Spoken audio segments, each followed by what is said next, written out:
C'est dans le Seigneur. Bino muto misana kolanda ngai na pesi bino mbote ya mingi nzambe apambola bino partout boali. Na sengi na bino bozala attentif, très attentif na message oyo na memele bino lelo. Ndeko na ngai na kosenga na bino partout boali. Soki boyoki message oyo bosola ba analyse.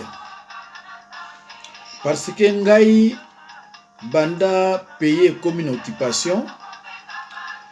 Toutefois, soki na moni kamere to kanambe a posé acte moko boye, nazaka na bitidi ya ko réfléchir mingi ya ko sala banalize. Tangu na monaka président Sénat azalaka Kenge Wadondo ka président de la République Kabila ka président de l'Assemblée Kamere et tous des origines douteuses, pas douteuses mais c'est confirmé que baza batu na bisote. Alors banda na monaka eloko wana na monaka ke nyonso na mboka na biso et que c'est basé na batu misatu wana. Alors bandeko, il faut nalobaka na bino que la personne la plus dangereuse c'est Kamere. Na yebite bandeko so bo comprendre ngai que la personne la plus dangereuse na pays na biso c'est Vital Kamere. Alors na ko parler na bino lelo pour na mariage de Kamere na 32 vaches. Alors na mariage na ye na kozwa verset moko ya Bible oyo elobi ke verset na Proverbe 18 22 oyo elobi ke celui qui trouve une femme trouve le bonheur. Na komeka ko expliquer yango na bana nzambe ndenge verset wana elobeli. Ndeko eloko na moni ya kokamwa na mariage wana baye na 32 vaches. Et na 32 vaches wana combien de mituka oyo memi 32 vaches wana? Bandeko na ngai tomonaka ba vache eyaka elekaka na nzela ya bandundu. Moi-même, j'ai interdit les Congolais pour balia ba vache wana te. Nzo ba vache wana ezaki na programme na yango. Ndeko c'est vrai biso ba bantu surtout ba Congolais to mona musika te. C'est vrai que ba Rwandais ba tuti ba mona ba musika koleka biso. Batu wana bazana plan moko caché. O ba ina na mboka na biso. Tomona Kabila tango ayaki na mwasi te. Alors que Kabila était marié. Mais tango aye na mwasi te. Aye ko sala mariage na kati ya mboka oyo ya biso ya RDC. Babi na biso abali mu Congo. Mama na yesoki nani, tata na yesoki nani, mama na mu Congo, tata na yesoki Kivusien soki mutaba Swahili bilo wana.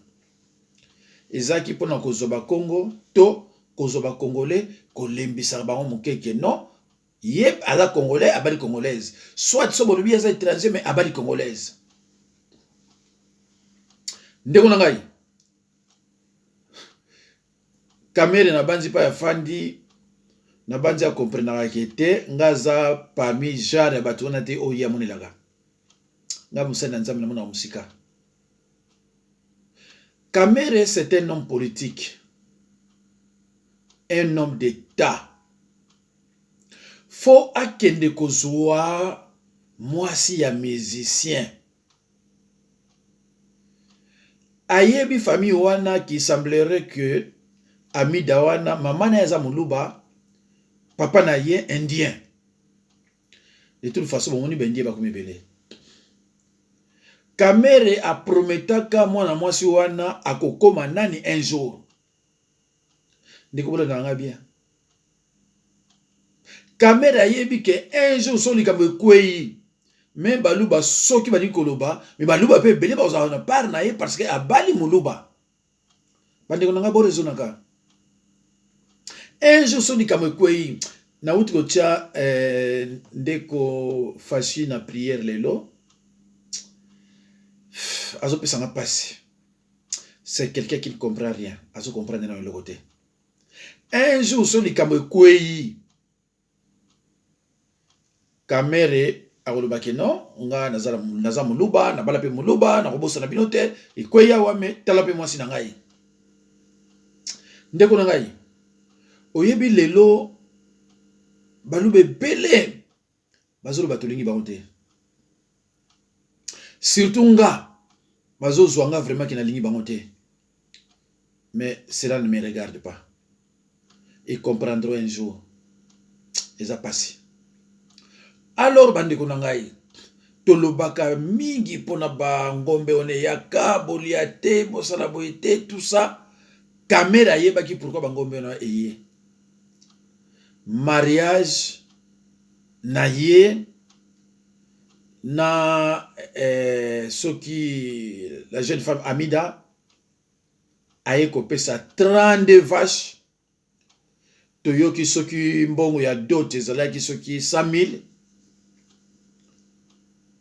Et ce que c'est qui ndenge wana bandeko eza mawami mpona mboka na biso. Au moment où il y a un directeur de cabinet baza ko lembana ko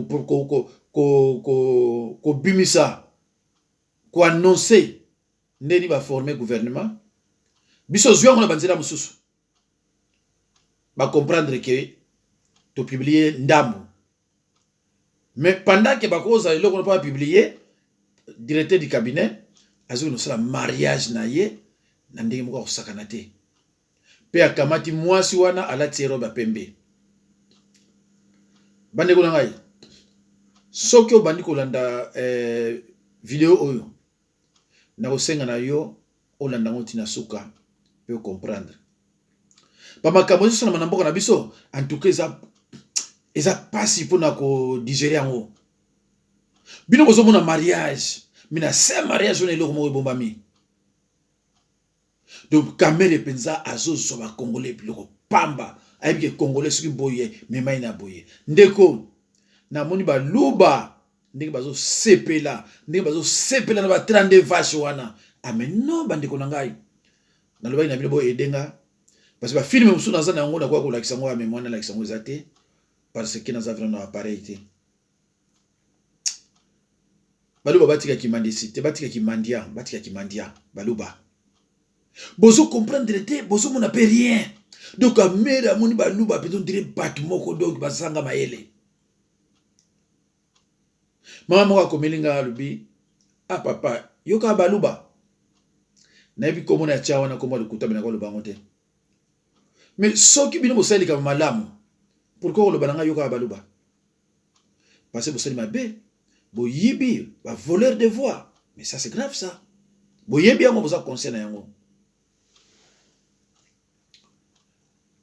Mes chers frères et sœurs, chers compatriotes, tozonga nanu na liloba on a lobi na proverbe 18:22 ndeko na ngai même yo sambelaka te même bolingaka biso te na kosenga na yo olanda biloko malembe eko edo pe na makambo ebele. Mes chers frères et sœurs dans le Seigneur, dans Proverbe 18:22, les Écritures nous enseignent que celui qui trouve une femme trouve le bonheur. C'est une faveur qu'il a obtenue de l'Éternel. Mais, mes chers frères et sœurs, il s'agit de quelle femme? Celui qui trouve une femme trouve le bonheur. Ok? Mais il s'agit de quelle femme? Mes chers frères et sœurs dans le Seigneur, ici on parle de la femme qui a droit de porter la robe blanche. C'est-à-dire une femme vierge. Voilà l'explication de ce qui est écrit dans Proverbe 18:22. Ici, on parle d'une femme qui a droit de porter la robe blanche. Et la femme qui a droit de la porter, c'est une femme vierge. Cette femme doit être vierge. Mes chers frères et sœurs, la robe blanche est une marque de pureté. C'est un signe de fidélité d'amour. La robe blanche est une marque de pureté. C'est aussi un signe de fidélité et d'amour. Ce n'est pas n'importe qui a kolata robe ya pembe ake kosala mariage. Robe ya pembe mutalata kayango, mwasi oyo aza vierge. Ce n'est pas une femme déjà déflorée. Bon, on peut ça y est, robe à pembe. Le Seigneur veut que le mariage soit saint et honoré de tous. Bandeko, tant on a moni libala wana lelo nde balakisina ngo suna 23h suna 0h. Na préparé pe kama eloko ngabino tikana aider peuple na biso peuple de Dieu. Le mariage est une institution divine sacrée qui doit être scellée par le sang. Frères et sœurs en Christ, le mariage est une alliance. Dieu a prévu que cette alliance soit scellée par le sang, par la rupture de l'humain. C'est le sang qui scelle l'alliance du mariage, ce n'est pas l'anneau. La vie de l'être est dans le sang. La vie de la chair est dans le sang. C'est dans le sang qu'on trouve l'âme de l'homme. Déco, le mariage est une alliance. Dieu a prévu que cette alliance soit scellée par le sang. Déco, l'anneau au balat sabino na basango to na ba pasteur, ce n'est pas une alliance de mariage. Ça, c'est une alliance sexuelle. L'alliance de mariage, c'est le sang. Et c'est l'homme sousté. Yangono yoki balobi, celui qui trouve une femme trouve le bonheur. Ce n'est pas moi si oyebi déjà mi bali 10, 15, 20, ye wanande oyo bazolobila awa te. Nayebi ke na ba couple na bino so bozo kanga ebele bo kanga télévision na bino bo talanga sousté. Mais al na courage ya kotala yango pour la vérité biblique. Ezana bato ebele lelo bandeko bo comme si mo ba pasteur, c'est pas des pasteurs. Baza interprétation biblique ya makambo susu. Ya ono moni okeno luka délivrance pa na ye okosala ndenge nyonso koki ozwa na yo guérison te parce que oke komitika pa ya mutazanga azan pasteur te. Moi si oyo omoni manga botalanga bien. Omoni manga so simi manga nazana ngwa te. Soko zumbeli ole koto. So kabeli yango mutu. Mutu wana koto akolia yango suste. Aolia koto kuna. Alors, mutu wana bako benga jamais que moi si oyo Bible zoloba awa. Manga ko ole koto. O pesa ngo mutu. Mutu wana koto akolia yango suste. Aolia koto kuna. Satan, l'initiateur, sait qu'une alliance solide a le sang pour garantir. C'est un péché d'avoir des relations sexuelles avant le mariage. Yo so bota so so ibelo ko boni le loko ko banga pona okina mumbali. O tikana batela nzoto, o batela nzoto ali kamngini susu. Onya ko batela nzoto tango za vierge. Virginité obosana yango. Virginité na yo obebisi yango. Okomi siko manga obalia déjà.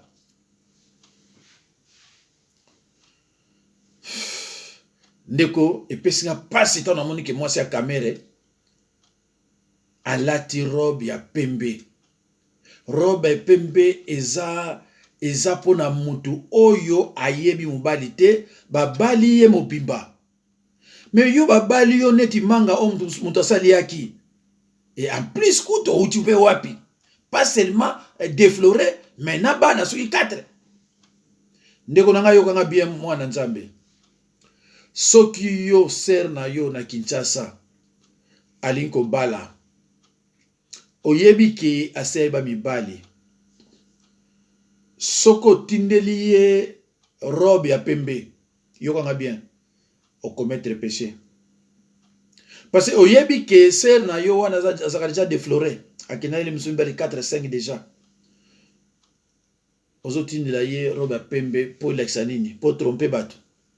Mariage so mutu alati robe ya pembe, ça signifie que babali mwasi ya mobimba. Neti voiture o uto somba na ya sika so tche vrr. Ezate voiture mususu tche zo nya pour démarrer.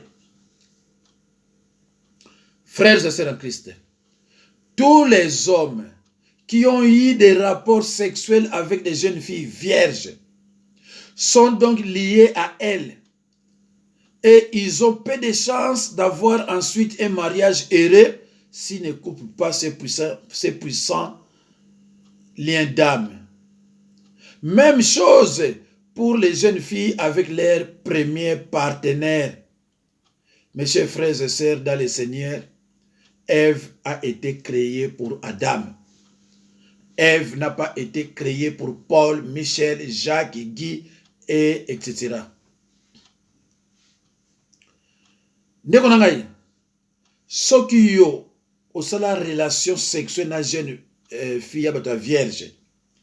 Alors, lorsque Marthe a été déflorée par Pierre, et Marthe se marie avec Jacques. Le mariage avec Jacques, c'était un mariage sans alliance par le sang. Dieu ne reconnaît pas de tel mariage. C'est un mariage contrôlé par le diable. Il y en a beaucoup monaka, ba divorce, ba projet communalité, ma kabo ibele mabe. Exemple, bon qui n'est pas caméré. Azu moi si on a Amida. Amida outi wapi. Avant il y a pas Ezube, outi wapi. Outi ayi pas Ezube. Puisque ce n'est pas un mariage, puisque c'est un mariage sans alliance par le sang, on se montre normal, akene awa, akenaï awa, akenaï awa. Ndeko nangai, moi si yo bali, ayi bali jami bali 15, 20, 35, 40, 6. Est-ce que moi si yo na me motie na ndaku, po kende na mubali mususu, akobanga? Akobanga ni? Yamuna basi mususu, azana mubali pa kuto sala amour, mais qu'est-ce qu'on a sali na ye? Parce que ça devient une habitude. Parce que a salé là déjà yango. Et mariage wana jalousie ça makasi. Parce que mubali ayebike, nazu moi si mobimbate, nazu moi si oboye, alors tout peut arriver, tout peut basculer. Frères et sœurs en Christ, les personnes qui ont contracté des mariages sans alliance par le sang, on trouve parfois dans leur union, dans leur mariage ou dans leur maison des disputes, infidélité, adultère, divorce, pas de projet commun, des jalousies, des tromperies. Bon, mon yango, pas ya toki na musika te pas ya jibe. Donc la tchaki moi si nandako oyo bazane l'alliance par le sang, l'alliance de sang est alliance à makile zate. Mais c'est une femme de tout le monde. Infidélité zali, adultère zali, akepa kamere. Et l'obi kuna soit moni qui pas kamere ça ne tient pas. Elle peut aussi quitter kamere akepa mususu. Bandeko. Bon mona qui na mo konzila biso mo pe ya France awa mkuse. À célébrer un mariage à Batmo. Mais finalement, moi, si on a commencé à y aller. Mais quand on a y aller, un mariage. Mariage n'est pas là qui sans alliance par le sang. Mais moi, ce n'est pas qu'il y ait. À quel n'est pas mon sous. Tu es pas mon sous, tu es évité soit continuer.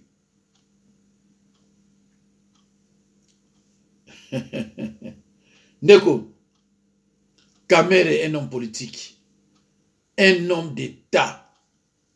plan nini aza nango epai ya mwasi wana? Est-ce que eza penza amour ou bien eza amour te? Est-ce que eza amour to eza nango amour te? Ndeko bolandaka Kamere na âge ya ba 62 ans nde aye kosala siko mariage. Nde sikoyo po moment ya mariage ekoki. Bandeko nanga baluba, bozalaka na réflexion, bo réfléchissaka mwa mingi, bosalaka ba analyse, parce que nga azomona on dirait le mo ebombami wana. Mes chers frères et sœurs dans le Seigneur, partout où Paul passait, il déclenchait réveil et révolte. Partout où Paul passait pour prêcher la parole, il déclenchait réveil et révolte. Actes des apôtres 9, 15 à 16. Actes des apôtres 13, 50. Actes des apôtres 14, 1 à 4. Actes des apôtres 14, 8 à 11. C'est-à-dire, tu peux comprendre le bien été. Mais Paul t'a prêcher. Réveil côté. Malabobe, ba muso wani ko révolté. Mais non, ils ont boité, ils ont raboté. Maté ya obiso to yoki eza boité. Révolte côté. Eza ndenge moko na ngai. Soki na ye, na tie loko, na prêcher. Bo mona bato wani ko comprendre. Babi o mebiso baté ya biso boye. Baté ya bino boye parce que mutu na bino muto comme ça pasteur, c'est pas un pasteur. Azana ye aventurier banzala banini alati cravate alui kama français moi muki abwaki achewana mbalamo bano benge pasteur mais azana ye pasteur te. Voilà, azana ye pasteur te bino muto benge pasteur. Bande konanga ya Congo, chers compatriotes, frères et sœurs dans le Seigneur, bokeba na kamere bokoya kopesa nga raison.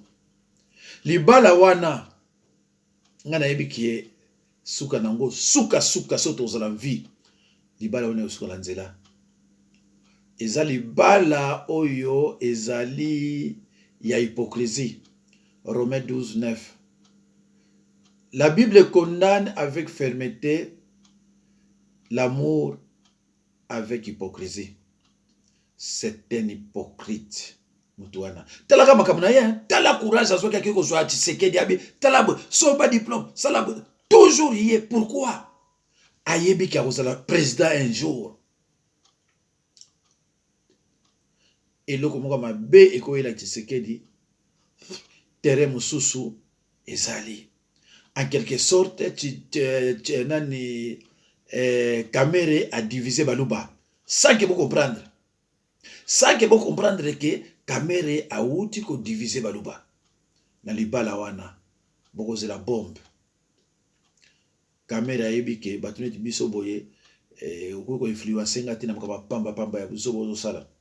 Moi toutefois, tant que Kamere sa makamuna ina zoyeba oyo lingolo bani. Plan caché, et ça n'a pas tout. Bino bozoé la vache kolia de mendiant. Bino ngombe olia amote. Bomona ngombete. Et puis les balouba encouragent ce qu'on ne peut pas encourager. En tout cas, badikona wa ndenge. Mutu moko za la ka na poto aza soki normalité al bagaza bishop. Azoka mwasi abatu. Et tous les pasteurs balouba ont encouragé cet acte diabolique.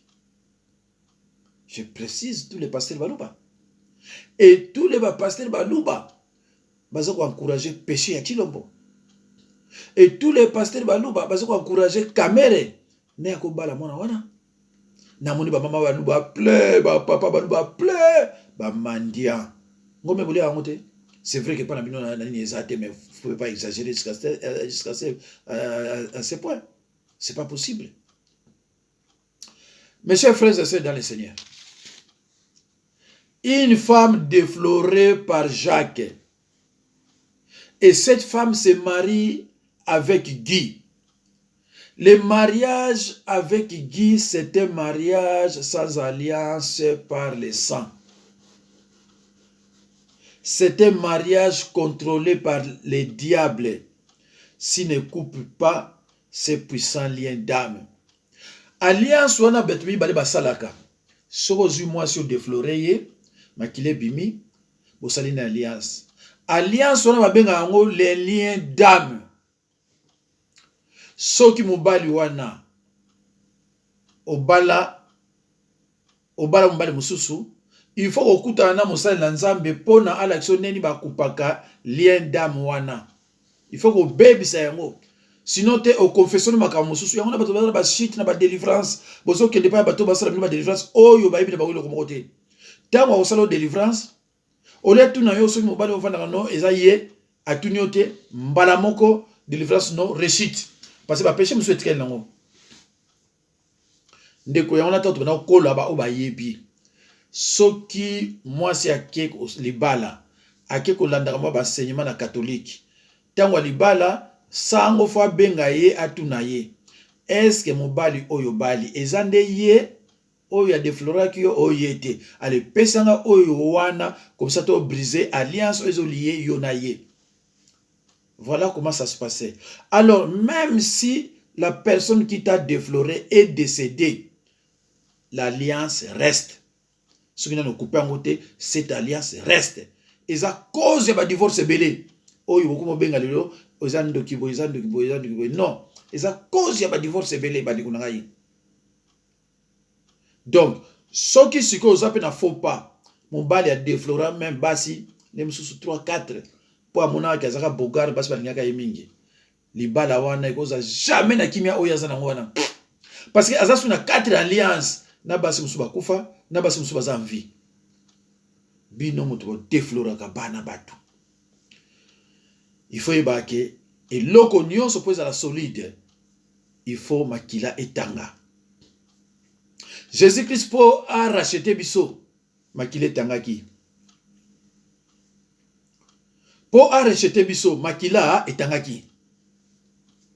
Satan asenga batu nini? Asenga makila. Ponani. Parce que ne loko nyonso et pose la solide, il faut le sang. Soki yo kepa nganga akati yo banzolo ko makile bimi, c'est très dangereux bandeko na ngai. Eza ndenge moko na muto ya tiki suki na muto ya tiki manzaka parce que wuti na kati nzoto na yo. C'est plus que bazo yo lamba. Ndeko na ngai, c'est regrettable parmi bino mes compatriotes et belé basepeli na mariage wana basepeli kolia ba vache ba ngombe fongoli mnoko makasi mweboye bakeloko bozoli ndeko soki eza malamu to eza mabe baluba bokomi kosala soni na niveau moko ezopesa biso mawa ale mengai nazo obligé surtout à travers la parole de Dieu. Parole est transformée ba cœur na bino. Ngape na kotika bino te, il faut na lobaka mabe na bino pona mekaka ko pe ko changer bato mususu. Soki yo kanisi ofinginga moi ça me dit quoi eloba ngelo nini. Tant que nga naza bien éduqué nazo finga te, yo finginga de toute façon fingai ozana malédiction na yo na ba na yo. Vanda kange loko yo na vie na yo o remarquer loko mo yo ela yo. Na yebisi yango avant soki yo fingaka nga yeba ke nga ba finga ngate. Lokola nga na finga mutu te, mais nga na lobande vérité. Yo lingi vérité te parce que un pasteur c'est un dispensateur de la vérité. Yo lingi ngote, o linga na landalo kwa mutu lokutana kwa muyibi neti yo neti bino. Alors na osala lokando te.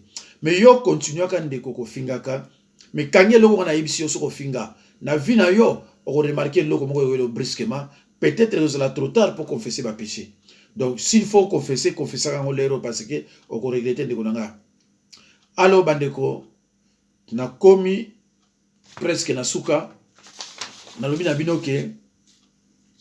Dans Proverbe 18-22, les Écritures nous enseignent que celui qui a trouvé une femme a trouvé, n'est-ce pas, le bonheur. C'est une faveur qu'il a obtenue de l'Éternel. Mes chers frères et sœurs dans le Seigneur, ici on parle de la femme qui a droit de porter la robe blanche, c'est-à-dire une femme vierge. Ce n'est pas n'importe quelle femme. La robe blanche est une marque de pureté. c'est aussi un signe de fidélité et d'amour. Yo okola tangote parce que tu as été défloré par Jacques et tu épouses Paul. Okola tangote. Dans le but de que bota, je parle quand on ba défloré wana. Okola sala droit ya roba pembete. Oko suka na ba maputa ba jip na bilo mosusu wana. Mais roba pembe za pona yote. Donc soki yo okamati ndeko na yo yebi kaza défloré. Au tinli roba pembe. Au sali péché de participation. Parce que yépe aza ko péché. Peut-être ya yebi yangote pobo mateya oyo bateya ka on l'église te. Ba mateya belé ngana teya ka na l'église bateya ka ngote. Yangona bomoni bandeko na ngai ba disciple na nga bazaka toujours nesengo. Parce que na teya ka bango bateya belé na église bateya ka ngote yangona bato ba changer te. Mais so ba mateya ngana teya ka bateya ngo mingi na église ne bato belé ba changer, bato belé ba se comporter asu ne ba se comporter te. Yangona bato belé ba bisanga bi ah papa songa na yebaka yo avant de vie na ngai na mema na modèle ya boité de vie na ngai esukilanga boité mais malheureusement na yo bon retard mais likambote et pas ya nzambe retard ezalaka te. Le Seigneur veut que le mariage soit saint et honoré de tous. Le mariage est une institution divine sacrée qui doit être scellé par le sang. Et loko balat sarabino ano. Et puis le mariage, j'en peux, oui, qu'elle n'a compris raté. Mariage, au la coutumier. Mariage, au na communication civil. Mariage, au la mariage religieux, l'église. Ah, bandeko. Mais kaka mutu moko wana, ozo bala combien de fois? Kaka mutu moko, mais ozo bala combien de fois bandeko nangai? Ok na coutumier, olongo coutumier, ok na civil, olongo na civil, ok kuna, ok na église, pas pasteur moko le msoza satanique, sataniste, alia batu, asalela satan, allez à bénir mariage na bino wana, à maudire yango, à tikle bino bilo comme abbé. Ndenge sataniste moko aza na Belgique, à balisaki batu, une année après, libale mo kufi. Tata wana sukazo le internet azo banini, moi je croyais que c'était un frère. Ah bon? Toi, tu croyais que c'était un frère. Et maintenant, hein? Tu croyais que c'était un frère. Et maintenant, ndeko na eza mawa mingi. Eza mawa na pasi. Ozo kende obanani, tant musubino ozo na bino bien. Mais pasteur ozo kende église pona a bénir les bana bino. Azane sataniste mutumo uta na monde atenu alia bato na makila na maboko. Oyebi ke bo baby si mariage na bino na osakanate. Bandeko eza mawa mingi. Eza mawa. Église eza epai ya koyoka parole. Église eza epai ya prière. Église eza jamais pas ya kobalisa mabala. Église eza jamais pas ya ba anniversaire. Église eza jamais epai batu ba kine ekoliaka. Eza mawa mingi bandeko na ngai. Na banzi nazo kata nzambe pambola bino.